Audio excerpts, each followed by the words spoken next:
ವೀಕ್ಷಕರೇ, Patil news alert ಸುದ್ದಿ ಚಾನೆಲ್ಗೆ ಸ್ವಾಗತ ಸುಸ್ವಾಗತ. ತೋರಣದಿನ್ನಿ ರಸ್ತೆ ದುರಸ್ತಿ, ರಸ್ತೆ ಕಾಮಗಾರಿ ಶೀಘ್ರದಲ್ಲೇ ಆರಂಭ. ಮಸ್ಕಿ ತಾಲೂಕು ತೋರಣದಿನ್ನಿ ಕ್ರಾಸ್ನಿಂದ ತೋರಣದಿನ್ನಿಗೆ ಸಂಪರ್ಕಿಸುವ ಡಾಂಬರೀಕರಣ ರಸ್ತೆ ಬಹಳಷ್ಟು ಹದಗೆಟ್ಟಿದ್ದು, ಇದರಿಂದಾಗಿ ನಿತ್ಯ ಸಂಚಾರ ಮಾಡುವ ಪ್ರಯಾಣಿಕರಿಗೆ ಬಹಳಷ್ಟು ತೊಂದರೆ ಉಂಟಾಗಿದೆ ಎಂದು ಗ್ರಾಮಸ್ಥರಾದ ಎಂಕೋಬಾ ಹನುಮಂತ ಎಂಬುವರು ತಮ್ಮ ಅಳಲನ್ನ ಪಾಟೀಲ್ ನ್ಯೂಸ್ ಅಲರ್ಟ್ ಮುಂದೆ ಹಂಚಿಕೊಂಡರು.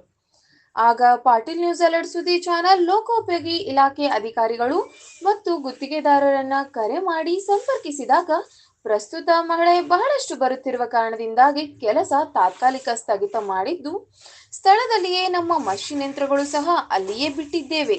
ಇಷ್ಟೆಲ್ಲ ಕೆಲಸ ಮಾಡಿದ್ರೂ ಸಹ ₹1 ಬಿಲ್ ಸಹ ನಾವು ಪಡ್ತಿಲ್ಲ.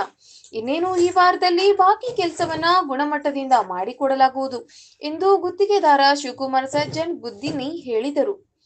ಹಾಗೂ ಗ್ರಾಮದ ಮುಖಂಡರಾದ ಸೂರ್ಯಪ್ರಕಾಶ್ ಸ್ವಾಮಿ ಮಾತನಾಡಿ, ನಮ್ಮ ಊರಿನ ಕೆಲಸವನ್ನ ಸರಿಗೆ ಮಾಡುವ ಉದ್ದೇಶದಿಂದ ತಡೆದಿದ್ದು, ಇಲ್ಲವಾದರೆ ಮಳೆಯಲ್ಲಿ ಮಾಡಿದರೆ ಮತ್ತೆ 2-3 ತಿಂಗಳಲ್ಲಿ ಮತ್ತೆ ಡಾಂಬರು ಕಿತ್ತಿ ಅದೇ ಹಣೆ ಬರ. ಅದಕ್ಕೆ ಇವಾಗ ರಭಸವಾಗಿ ಮಳೆ ಬರುತ್ತಿರುವ ಕಾರಣದಿಂದ ಕೆಲಸ ಗುಣಮಟ್ಟ ಮತ್ತು ಪರಿಣಾಮಕಾರಿಯಾಗಿ ಮಾಡಲು ಸ್ವಲ್ಪ ಸಮಯ ಸ್ಥಗಿತಗೊಳಿಸಲಾಗಿದೆ. ಇನ್ನೇನು ಕೆಲವೇ ದಿನಗಳಲ್ಲಿ ಕೆಲಸ ಮಾಡಲು ಗುತ್ತಿಗೆದಾರರಿಗೆ ಮತ್ತು ಲೋಕೋಪಯೋಗಿ ಅಧಿಕಾರಿಗಳ ಗಮನಕ್ಕೆ ತಂದಿದ್ದೇವೆ ಎಂದು ಮುಖಂಡರಾದ ಸೂರ್ಯಪ್ರಕಾಶ್ ಸ್ವಾಮಿ ತಿಳಿಸಿದರು. ಅಧಿಕಾರಿಗಳಿಗೆ ಸಂಬಂಧಪಟ್ಟವರಿಗೆ ಹೇಳಿದ್ದೀವಿ. ನಿಮ್ಮ ಸ್ಥಳೀಯ ಶಾಸಕರಿಗೆ ಹೇಳಿದ್ರೆ ಸಂಬಂಧಪಟ್ಟವರು ಓಡಾಡ್ತಿರ್ತಾರೆ. ಓಡಾಡ್ತಾರೆ ಶಾಸಕರು ಗಮನಕ್ಕೆ ಇರಲ್ಲ, ಯಾವ ಗಮನಕ್ಕೆ ಇರಲ್ಲ. ಯಾಕಂದ್ರೆ ಯಾರಿಗೆ ಗಮನ ಗುಣಮಟ್ಟದ ಕಾಮಗಾರಿ ನಿರ್ವಹಿಸಿದೆ. ಇದು ಭ್ರಷ್ಟಾಚಾರ ಎಸಗಿರುತ್ತಾರೆ.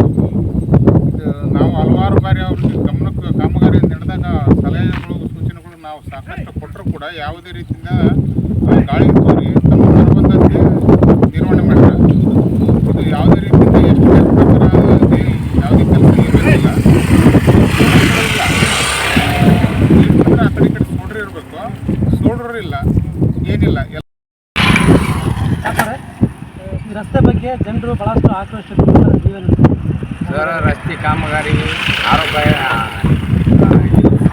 ಆರೋಪ ಮಾಡೋಕ್ಕೆ ಏನಿಲ್ಲ ಸರ್. ಅದರಲ್ಲಿ ನಾವೇನು ಕಾಮಗಾರಿ ಮಾಡಿದ್ದೀವಿ, ಇವತ್ತಿನ ₹1 ಬಿಲ್ ತೊಗೊಂಡಿಲ್ಲ.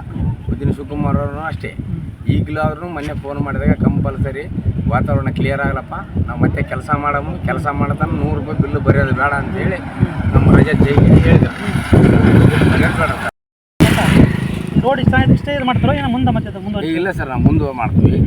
ಈಗ ಮಂದಿ ರೋಡ್ ಕಿತ್ತಿದ ತಕ್ಷಣ ಮಾಡ್ಬೇಕಂತೇನಿತ್ತು, ಆ ಶಾಸಕರ ಗಮನಕ್ಕೆ ತಂದ್ರೆ ರೋಡ್ ಕಿತ್ತೋಗ್ಯಾರ ಕೆಲಸ ಮಾಡಲ್ಲ ಅಂದಾಗ ಜನರ ತೊಂದರೆ ಕೊಡಕತ್ತಾರ ಅನ್ನೋದಕ್ಕೆ ನಾವು ಸ್ವಲ್ಪ ಮಾಡಿರಾಜ್ ಅಂತೇಳಿ ನಮ್ಮ ಬಜೆಟ್ನಾಗ ನಾವು ತೊಗೊಂಡು ಮಾಡೀವಿ. ತಾತ್ಕಾಲಿಕವಾಗಿ ಮಾಡೀವಿ. ನಾವೇನೋದ್ರಿಂದ ಬಿಲ್ ಎತ್ತಿಲ್ಲ. ನಾವು ಬಿಲ್ ತೊಗೊಂಡು ಮತ್ತೆ ನೀಟ್ನೆಸ್ ಕೆಲಸ ಮಾಡಿ ಆಮೇಲೆ ಪೂರ್ಣ ಬಿಲ್ಲು ರೋಡ್ ಕ್ಲಿಯರ್ ಆದಮೇಲೆ ನಾವು ತೊಗೋಬೋದು. ಕಾಮಗಾರಿ ಬಾಕಿ ಈಗ ಏನಾದ ಸಣ್ಣ ಪುಟ್ಟ ತೆಗ್ದಿದ್ದಲ್ಲೇ ಇನ್ನೂ 2 ದಿನದಾಗ 3 ದಿನದಾಗ ಮುಚ್ಚಾಗುತ್ತೆ ನಾವು ಮಾಡ್ತೀವಿ.